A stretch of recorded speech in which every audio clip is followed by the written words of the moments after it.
Você está cansado de saber que não pode deixar água parada em casa. Agora o problema é bem mais sério. O Aedes aegypti, que causa dengue, agora transmite a chikungunya e a zika. A chikungunya causa dores fortíssimas nas articulações. A zika já atingiu milhares de brasileiros.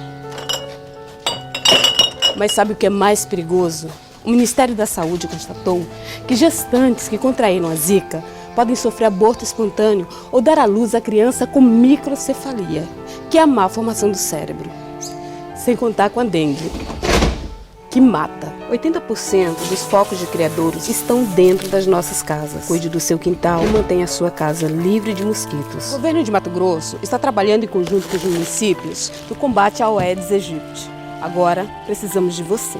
Governo de Mato Grosso, estado de transformação.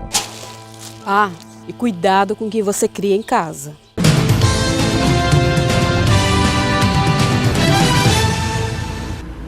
Olá, seja muito bem-vindo a mais uma entrevista aqui pelo RDTV.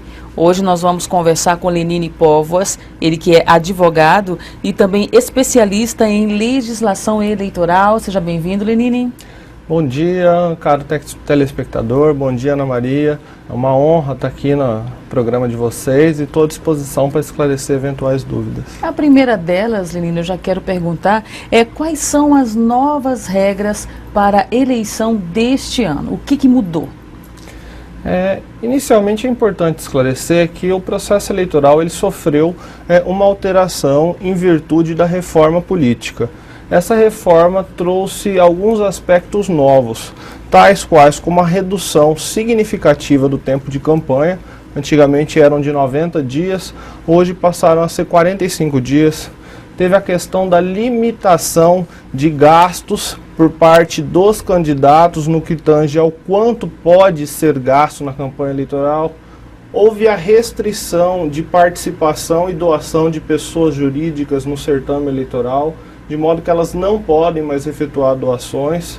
Enfim, de modo geral, acredito que as alterações que sofreram maiores impactos são a redução do tempo de campanha e a impossibilidade de doação por parte de pessoas jurídicas nos pleitos eleitorais. Com relação à duração do tempo de campanha, ela mudou de quanto para quanto? Antigamente a campanha eleitoral era feita em 90 dias, ela teve uma redução de 50% do seu tempo e agora será de 45 dias. O argumento que se utilizou para poder efetivar essa mudança foi de redução de gastos. Com relação à doação de pessoas jurídicas, de empresas, na verdade, isso gerou um rebuliço, um alvoroço no meio político. Na sua opinião, Lenine, isso de fato vai garantir mais lisura nas eleições deste ano? Eu penso que, de fato, existiam alguns abusos do uso do poder econômico e pode ser que, evidentemente, isso venha a desequilibrar o pleito. Agora, eu tenho algum receio de ser institucionalizado o Caixa 2 e explico as razões pelas quais penso dessa forma. Evidentemente que as empresas têm interesse nas políticas públicas. De repente a política A, B, C, D ou E não contemple a atividade dela empresarial e nada impede que ela tenha interesse em determinado candidato. Isso não deslegitima o interesse dela, não torna ilícito. E o receio é que porventura possa ocorrer a institucionalização do Caixa 2, tendo em vista que é praticamente impossível se fazer campanha sem dinheiro. Com relação ainda a esse assunto, a essa proibição de doações por parte de pessoas jurídicas e empresas no caso, quais as penalidades previstas para quem descumprir essa lei? As penalidades elas variam de aplicação de multa para quem excedeu o valor, arrecadar de fonte vedada, até cassação do registro ou diploma de candidatura. Com relação a outra mudança que também gerou alvoroço e rebuliço e tudo mais, e também gera algumas dúvidas, com relação à propaganda em rádio e TV. O que mudou? Como que ficou essa situação já para as eleições desse ano? A propaganda de rádio e televisão ela também teve uma restrição do ponto de vista de tempo. Ela agora passa a ser do dia 26 de agosto e vai ter 35 dias de duração. Teve uma redução do ponto de vista de inserção do tempo de rádio e televisão, na medida em que partidos que têm representatividade na Câmara Federal vão ser mais contemplados.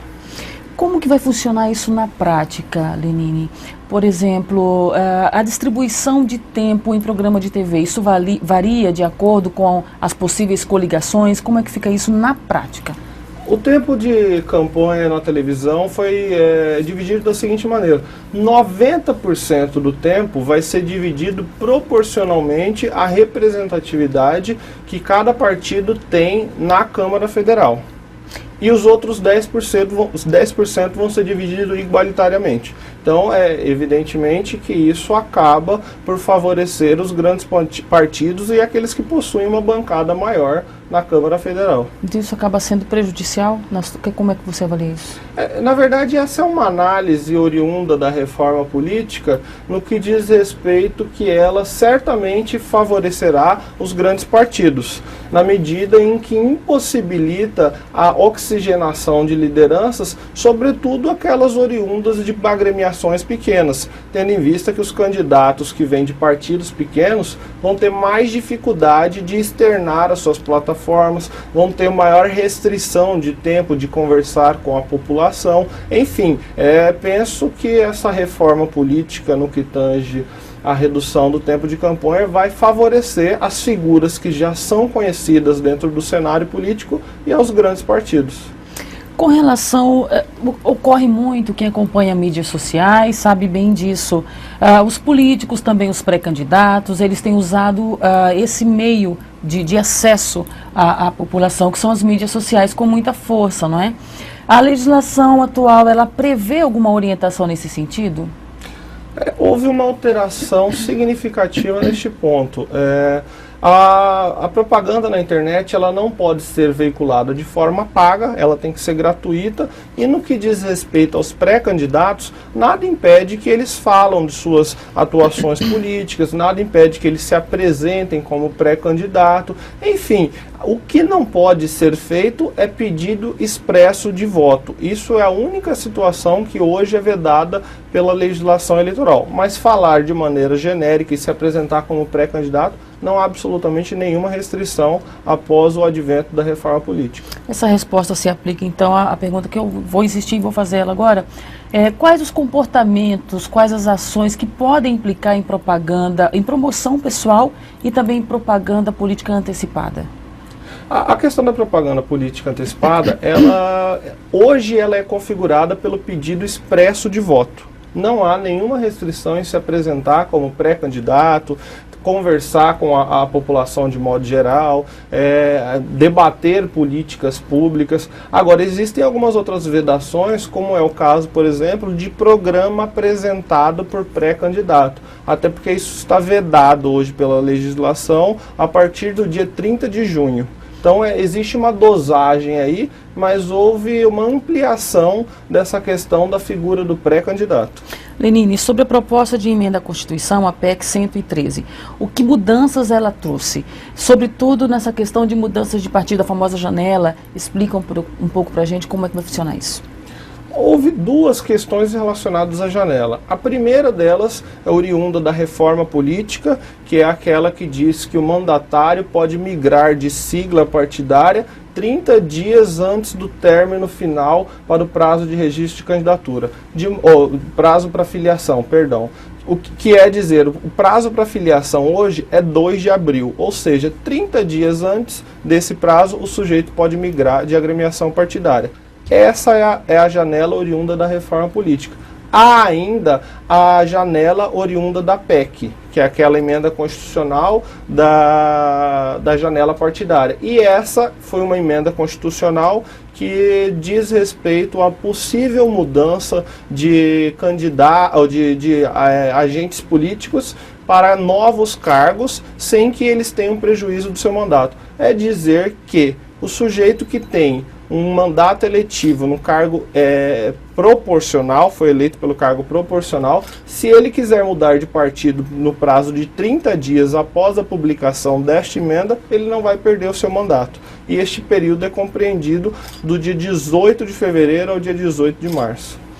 A legislação, ainda com relação a essas questões todas, além dessas mudanças que a gente abordou aqui agora, existe um outro ponto ainda que deve ser abordado e que a população que nos acompanha, as pessoas que nos acompanham, que têm interesse, precisam ficar cientes? Acho que a principal situação que a população precisa ficar ciente, de modo geral, é a conscientização do seu voto, de modo geral, e ter uma efetiva participação no que diz respeito aos debates de políticas públicas. Porque penso eu que se hoje existe qualquer tipo de desmando ou truculência por parte do poder público, a população tem que ficar ciente que a pessoa que está realizando esses atos foi eleita e hoje representa, queira ou não queira, parte da população. Então, se existe alguma dificuldade, algum sinal de miséria, dificuldade, escassez de recurso, evidentemente que o sujeito que está gerindo a coisa pública, ele foi eleito para isso. Então, a população tem que se conscientizar da importância e do poder do voto. Bem, Nini, eu quero agradecer a sua participação aqui no RDTV. Eu que agradeço, sempre uma honra. E agradecer também a sua companhia nessa entrevista. Pedimos para você acessar sempre rdnews.com.br e até qualquer hora.